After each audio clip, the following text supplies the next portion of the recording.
Diabetes ఎక్కడ చూసినా కూడా మధుమేహం ప్రతి ఒక్కరిలో ప్రతి ఇంట్లో ఒకరో ఇద్దరికో మధుమేహం ఉంటుంది. దానివల్ల వచ్చే కాంప్లికేషన్స్, దాని మీద పెద్ద పెద్ద డిస్కషన్స్, దానికి మందులు, దానికి ఎక్సర్సైజులు, దానికి ఫుడ్ తినకపోవడము, కార్బోహైడ్రేట్స్ తినకూడదు అంటారు, ప్రోటీన్స్ ఎక్కువ తినమంటారు. ఈ మొత్తము ఇండియాకు కూడా ఒక పేరు ఉంది ఏంటంటే India is the sweetest country అంటే స్వీటెస్ట్ కంట్రీ అంటే డయాబెటీస్ ఎక్కువ ఉన్న కంట్రీ ఇండియా. నిజానికి చెప్పాలంటే డయాబెటీస్ గురించి అంత భయపడాల్సిన అవసరం లేదు.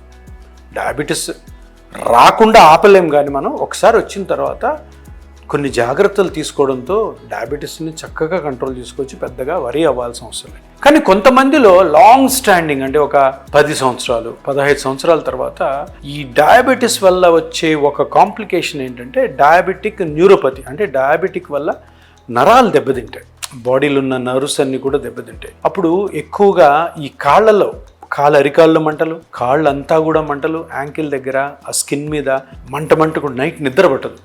పడుకుంటున్నప్పుడు దుప్పటి తగిలితే చాలు షాక్ కొట్టినట్టు ఫీలింగ్ వస్తుంది. అండ్ కంటిన్యూస్గా కాల్లో మనకి జిమ్ అని మంటలు ఉంటే నిద్ర కూడా పట్టదు.